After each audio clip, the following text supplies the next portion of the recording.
તું ટીડીઓ ને હવે ફોન કરીને કે હા એનકી સાહેબ 9 તારીખની મીટિંગ નો એજન્ડા કાઢવાનો નથી, મારે માર્ચ પેલા ગોઠવવાનું છે, બાકી રાજીનામું આપણે આપી દેવું છે.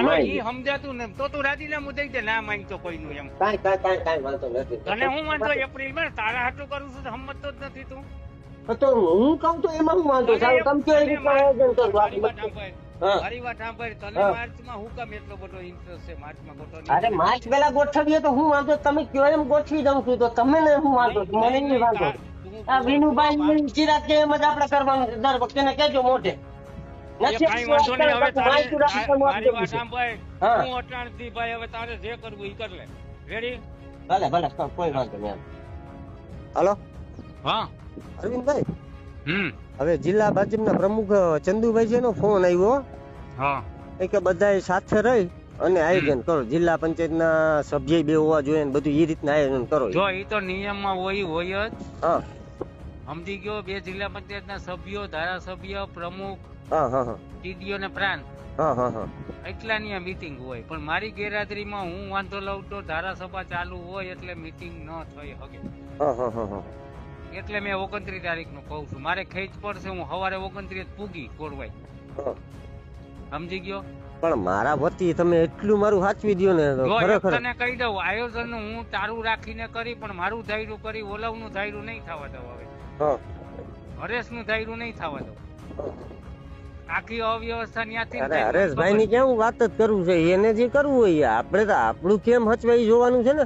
તને આયોજનમાં કે ભાઈ શું કેવાય, મારી વાત સાંભળો, આ લોકો બધા તમને કહું દર વખતે 30-35 લાખ રૂપિયા આપે ને ખાલી આ વખતે 20 લાખ રૂપિયા, તેવું આવ્યું ને કેમ કરવું? એવી વાત નથી થઈ. તો મારે વાત થઈ ગઈ હોય ને, 35 લાખ ની વ્યવસ્થા ઈ થઈ જાય. સમજી ગયો? તારીખ ફરજિયાત હવે 29 રાખવી પડે. 29 છે તો મને જામે 29 નું કટવી નાખો. હાલો હા રેડી, હાલવા. હા હાલો. હું થયોલી મીટિંગ કેદી રાખી? બધું મીટિંગ તો 9 તારીખ ની તમે વાત કરી, 9 તારીખ નું રાખ્યું છે. 9 કે પેલા કઈક ભેગું થવાની વાત હતી. ઈ તો આજે મળ્યા હતા ને. હા આજે મળ્યા. જનરલ બોર્ડ 9 રાખ્યું ને? નહીં, આપણે આયોજન ની મીટિંગ છે ને ઈ 9. ઈ તો તમે કીધું હતું ને કે 8 તો હું ફ્રી નહીં હોય એટલે 9 બરાબર. અને ઓલી સામાન્ય સભા છે ઈ પ્રમદી છે. બરોબર. હા, અને બીજું બેન ગોઠવી લેજો. મેં વિનુભાઈ ને વાત કરી, વિનુભાઈ રાખજે, બુદ્ધિ એની ચાલ છે કઈ ગ્રાન્ટ ની ટકાવારી ફાળવણા. મને કીધું ફરી થાતું એમાં અલગ વ્યવસ્થા કરી રાખજો ફાળવણા. ઈ તો થઈ ગઈ છે વાત.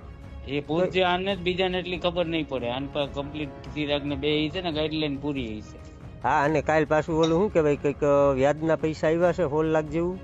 અને કઈક શું કેવાય આપણે આવડું સ્ટેમ્પ ડ્યુટી. સ્ટેમ્પ ડ્યુટી કઈક 25 લાખ જેવું છે. એટલે વિનુભાઈ કે મને કે તું જાણીને પછી કેજે. મેં કીધું વાંધો નહીં, હાલો હું જાણીને પછી કહું. પછી એના પૂછજે, ગાઈડલાઈન એની ચાલશે, એના એની પાસે બધું અનુભવ છે. સમજી ગયો? ના, એ તો પૂછીને કે એવું કઈ હશે તમને કે. હા, મને કે. ભલે, હાલો.